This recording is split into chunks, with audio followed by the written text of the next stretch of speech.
Hello, it's Vanessa Aitken. Welcome to today's video. Today we're going to talk about thoughts a little bit more and how thoughts can just take us down a path of sometimes what feels like no return, or takes us unknowingly to Stressville when really we meant to go on the other platform down to calm and happy town. So what we're going to talk about is, you know how the other day I said that often we're not aware of thought, mind and consciousness, and when we're not aware of these principles always being at work, that we slide into feelings of negativity, which take us away from feeling calm and relaxed. Well, I'm going to show you or explain to you how that happens and what you can do about it so that you can go back to feeling calm and relaxed. Now, thought is the power to think, obviously. And we have between 60,000 and 100,000 thoughts a day, as you know. And thoughts randomly pop into our head. We might have a very random thought like, that wasn't very kind of you. Not really such a powerful thought, really quite a neutral thought. But what happens is that often we will have a thought like that, and rather than just observing, okay, that's thought, we hook onto it, and it becomes a big feeling. So we might have a thought of, that wasn't very kind of me. And then what we do is we say, yeah, that wasn't very kind of you. That was mean.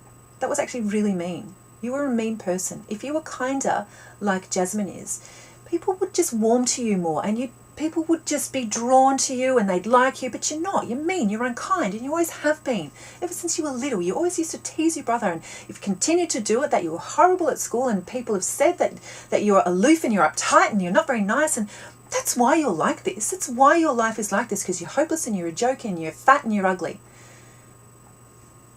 All of that from one little thought. I was at a school the other day and I was explaining how thoughts are a bit like scabs.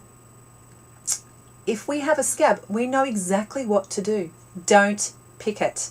Leave it alone and it will heal in a couple of days. If we pick at it, it flares up again and it has to scab again. And then we have to wait a bit longer, and then if we pick at it again, it scabs even more and it takes longer time, and if we pick at it again and then pick at it again and then pick at it again, it might become infected. And what should have taken 2 days to heal now hangs around for 3 weeks. We know to leave our scabs alone and let them do their own job. We don't do this with our thoughts. We pick and we pick and we pick at our thoughts. So you have that initial thought of, that wasn't very kind of me. And then you pick at it with, yeah, you're not very kind. And then you pick again saying, you never have been kind. And then you pick at it again and you pick it again and you pick it again. And that picking is what creates the feelings of stress and overwhelm, anger, frustration, whatever it might be. When that thought occurs to you, acknowledge it as thought. Leave it alone and it will pass through you a whole lot more quickly if you don't pick at it. How do you do that, I hear you ask? Well, I'm going to share with you a fantastic thing to be mindful of, to do, however you want to call it. And it's the power of a full stop. So, that wasn't very kind of me. Full stop. Literally, say to yourself, that wasn't very kind of me. Full stop. Not, that wasn't very kind of me. Yeah, it wasn't very kind of you. You're not very kind. You never have been and you never will be. And you're stupid and you're lazy and you don't do this and you don't do that. I'm amazed that your husband's still with you and, you're a joke. No, that wasn't very kind of me. Full stop. Or, I've got a lot to do. Full stop. Not, I've got a lot to do. Yeah, that's actually, I'm feeling really overwhelmed by that. That's just too much. I'm not sure that I can do that. I've got to do this, and I've got to do that for my business, and I've got to go home, and I've got to make dinner, and then I've got to do this, and my sister wants me to do this. There's just too much to do, and I can't do it. That will lead you down a train to Overwhelmsville. I've got a lot to do. Full stop. I'm running late. Full stop. Not I'm running late. I hate being late. I'm always late. It's because of Sophie, and Sophie's always, she takes forever tying her shoes and getting dressed, and that's what makes me late. If she just hurried up, I wouldn't be late, and I'd be happy and everyone would be relaxed, but because of you, I'm feeling stressed. I'm running late. Full stop. Full stops are amazing.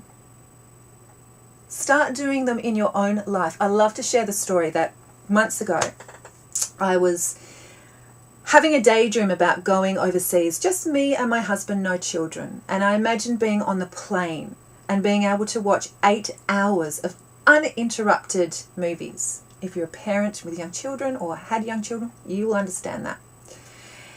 And as I was thinking about that, I thought, what if the plane crashes?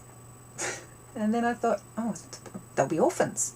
I'll have to change the will. Currently they're with my sister. She can't have them anymore, so I'm going to have to change the will. Where would they go? I'm not quite sure. Oh gosh, we're going to have to do that. I'm going to have to speak to Carl, my husband. And then I said, full stop, Vanessa. Full stop. And it stopped me straight away from having feelings of pressure mounting. And it gets to a point where you have a giggle at your thought processes. It flicks the switch and moves you back to feeling calm and balanced. So understand the power of a full stop. Understand that when we're not aware of thought being at play, we can jump on that platform and accidentally take a trip down to Overwhelmsville. Use a full stop. Please comment below. I'd love to know what you think about the full stop. And I'll see you in the next video. Until then, take care.